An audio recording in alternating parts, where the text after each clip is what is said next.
Hi there, it's Carol Ann, Queen of Scraps. I'm an independent Stampin' Up! Demonstrator in Cambridge, New Zealand. And I'm just going to do a quick video showing you how to make this card. I've made a metric version of Susan Campfield's card that she calls a bandstand card, and I've also seen it called a half hexagon pop-up. So, but it does pop up nicely, fits inside a standard size envelope. I've converted it, as I said, to metric sizing. And I'm using the Reindeer Days DSP. So, let's bring this in for a quick Christmas card. Oh, I should say, obviously, you need to write on the back. I haven't stamped that yet. Maybe I'll stamp this while I have this stuff out. So, here's all my bits and pieces. I've got a PDF that I've written up, and there'll be a link to that. Just need to do a little bit of scoring first. I've already cut these to size. As I say, the sizes will all be in the PDF.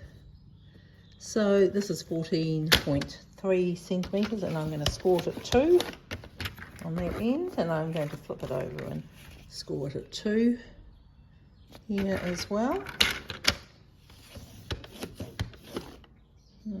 Can you see what I'm doing? No, you can't see what I'm doing. There we go. Let's bring that down to there. 4.2. Scored at 2 centimetres on either side. Now I've got a piece of cardstock here, and I've got a few scores to do on this. We are going to score it first of all, and we do unfortunately have a couple of slightly odd measurements, but mostly they're standard measurements. So we're going to do that at 1.7. First one, and then slide it along to 4, and then along to 9, and then along to 14, and we will need the arm out here, and slide it along to 19, and then the odd measurement at the end is 21.3. which is just there. Okay, and now we're going to turn this piece around, and we're going to cut it in half. It is 5 centimetres, so we want to cut it in half at 2.5. Let's just get that on there. Oops, cutting blade. Right. That's all the cutting we need to do now, and I'll do some scoring. So this is the card base, and we're just going to score those 2 centimetre ones there. I could have probably, gosh, I've not scored that very deeply, have I? Anyway, it's these are all going to be scored, burnished in the same direction. So they're all going to be mountain folds. Last one here. Okay, and then this exactly the same on this one, all mountain folds again. This is a nice little card for display, great one for a Christmas card, but obviously we can use it for all sorts of other occasions too. Right, that's all the burnishing. Now we do have to do a bit of sticking. And I've already cut some pieces, again, as I said, from the Reindeer Days. So I'll, and obviously I could use the,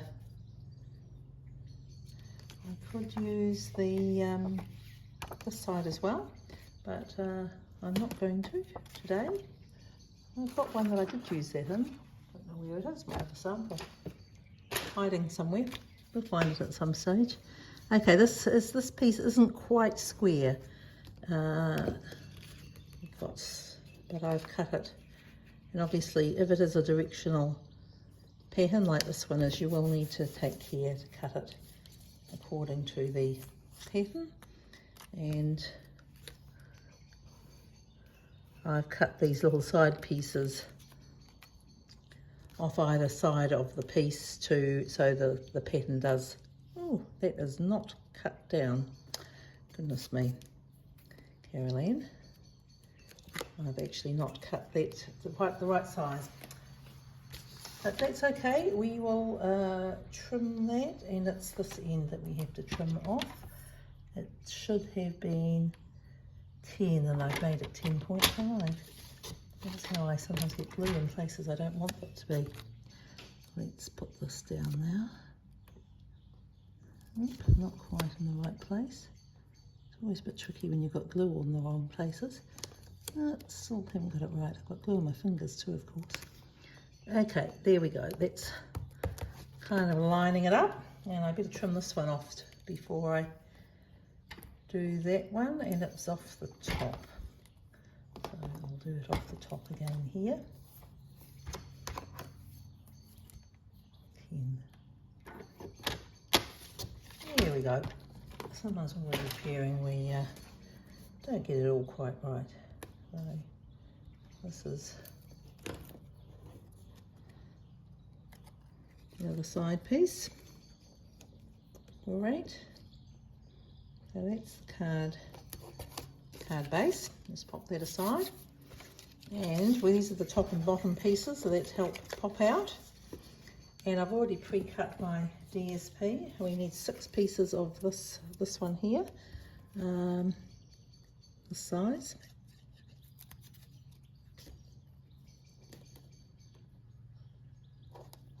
And we do want to line these up the best we can.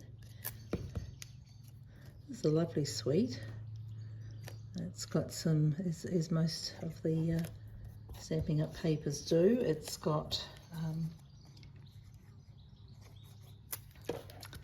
a more patterned side and a plainer side. So that's all. We do have little pieces for these end pieces, but we're not going to put them in place at this stage. Again, if you've got directional paper, as I did on this one, you'll see you have to take care to cut it the correct way. Oh, here's my other sample. There we go.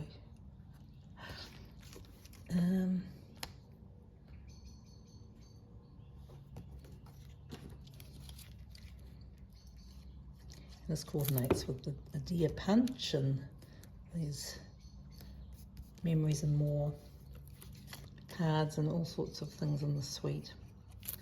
So if you like your reindeers, if you're lucky enough to be doing a trip to the North Pole, that'd be a great one, wouldn't it?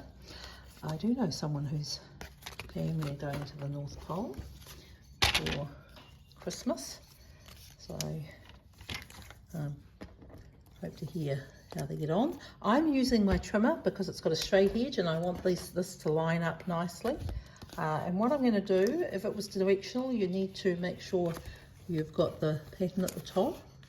And I'm just pushing it right up into the thing now. Hopefully you can see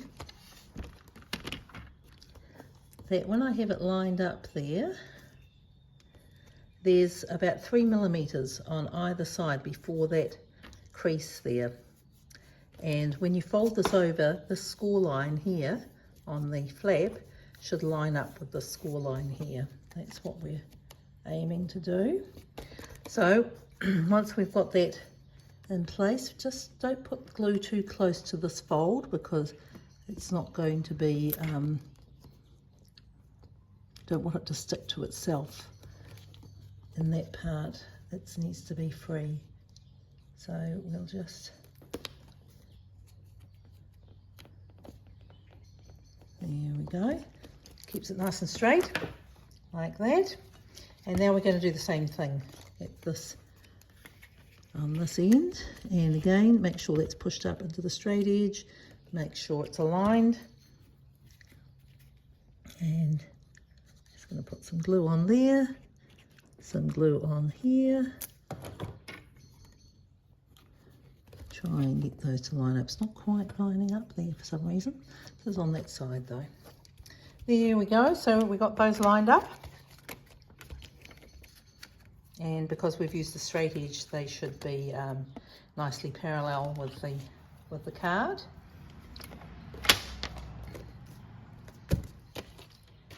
So just let's turn that over, and here's my insert that I've already prepared. Again, it's slightly, let me just check my sizings here. Okay, that's the narrower one, which means it goes that way. Yes, good.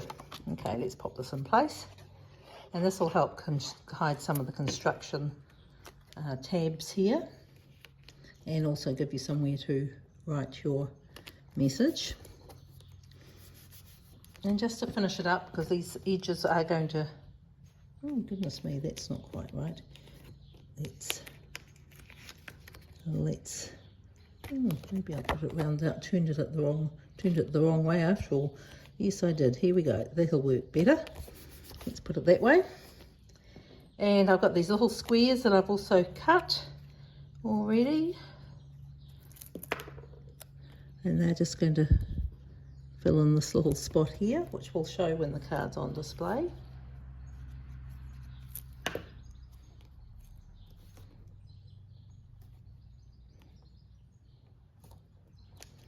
Great, couple more. I will stamp a greeting on here too. And last one.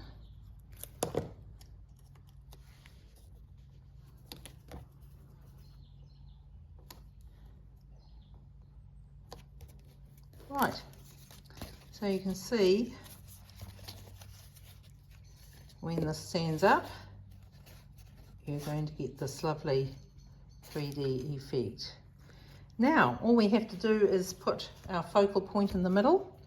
Now, with these ones, I've actually used a circle. You could use a different die cut shape. And I've actually stabilized it, I don't know whether you can see, by using some acetate in there. I just cut some acetate down from some old packaging. I think it had grapes in it. And I'm going to use this. Thought I'd have a go just having the prancing reindeer there and have this behind. So once it's in place, it will hardly show. That's my plan anyway. And I'm going to use, obviously I don't recommend using wet glue when you're using acetate, because while it will glow, the Tombow glue will eventually dry, it's not going to dry very fast. So I'm going to use glue dots. I'm just picking those off there. These are the top and bottom ones, and they're going to attach it. Oopsie, doesn't want to come off. Might need another one on there because that's a little bit not gluey. Of course, the can be easier to attach your glue dots just by pressing them down like that on this particular style. Let's just do that and make sure they've got enough glue to hold it in place. And I'm just going to tuck that in there into the centre and tuck it under. Okay, now I can stick whatever I like onto that. But I'm going to just put my little prancing reindeer on there, and I'm just going to use maybe a glue dot on its head, and a glue dot on its body. And the glue dots are nice and sticky, so that should be enough to hold it in place. Now, before I cut this out, I don't have the die, so I just fussy cut it. And because it's just DSP, I've stuck it onto some white cardstock first of all, so that it made it a bit stronger. That's what I've done with this one here too. I just stuck it onto some scrap DSP, so it's a little bit thicker when I cut it out. Obviously, if you've got the dies, you'll be able to cut it out of cards. You cut the same shape out of cardstock to stabilise it and add another layer. So that's my little leaping reindeer, and I think that looks very sweet. And I'm just going to stamp a phrase on the back here to complete my card. And I think I'm going to use real red. Little oopsie there, so let's just stamp this right on here. That's much better. And you know, sometimes if you make a whoopsie, you just glue something over the top. Adds a bit more durability, whatever they call it, for your card. No one will ever need to know that it's covering up a mistake. And you've got space there to write your personal greeting. There we go. So that's my little Bandstand pop-up card. And these are the other ones that I have already made. I hope you like it, and hope you make one. Love to see what you make.